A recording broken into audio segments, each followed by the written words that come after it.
This is a story we have been taking to our distribution and our over 8,000 servicing dealers throughout, and servicing is a very key word, servicing dealers throughout the United States. The story is one which has been told to me by individuals who do, and companies who do business with the so-called mega stores. So Andrew is approached by the mega stores and said, well, we've seen your innovation, we've seen this breakthrough. Obviously, we have this fantastic retail channel in which we can offer you a lot of instant volume to sell your product. So Andrew is very flattered by this. He suddenly gets an order from the mega store for the first year for 100,000 pieces. Beyond his wildest dreams, instant success. Andrew comes home to his wife, sits down and says, honey, we've made the big time. You know that Mercedes you wanted? Honey, we're going to get that for you. The new boat? Absolutely. And we've talked about that bigger house that we were looking at. Well, now we can afford it, and we're moving ahead. We got that order from the mega store for 100,000 pieces. Everything is very fine, good, happy, swell the first year. Second year, he comes to the mega store, sits down. Andrew, you're our man, I'll tell you. We never thought we'd have such fantastic success with your product.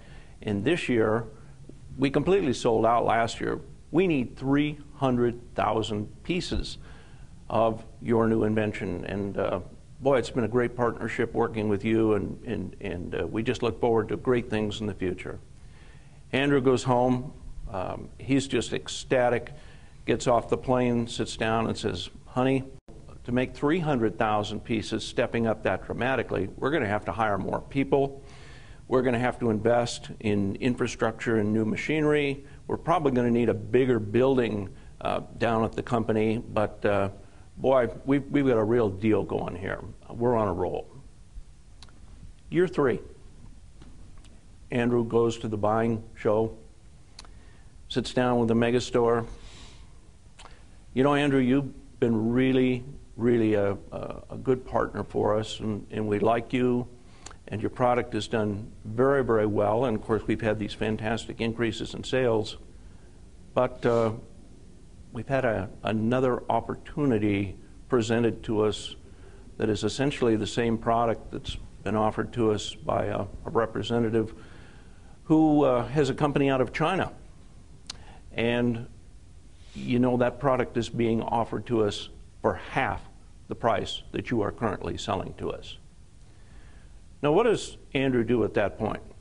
Do you think Andrew's going to go home and tell his wife that we're moving back to the old house? We're going to lay people off in the company? We're going to downsize? No. No, that's not the real world. What happens is that Andrew says, well, you know, with our chainsaw here, we don't really have to put chrome on the chain. We could have a non-chrome chain. This very nice chain brake that we have here, a declutching style chain brake that's inertia driven.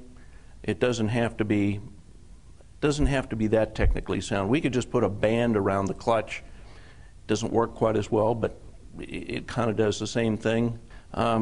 You know, we've got bearings on both sides of the crankshaft here, and those bearings are expensive, and you know, the customer never sees that. We could put a bushing on both sides of the crankshaft, and our very expensive anti-vibration system, again, the customer really doesn't see that. We could change that, and our anodized muffler here, we could go to just a pure cast muffler.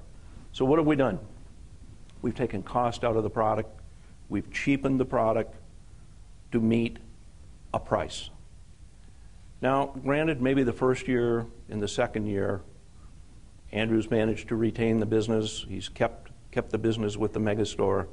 But long term, what has that done for the product?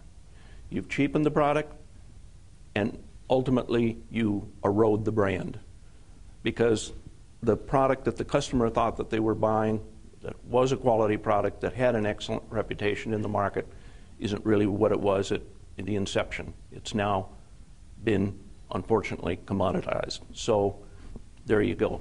That's the distribution trap.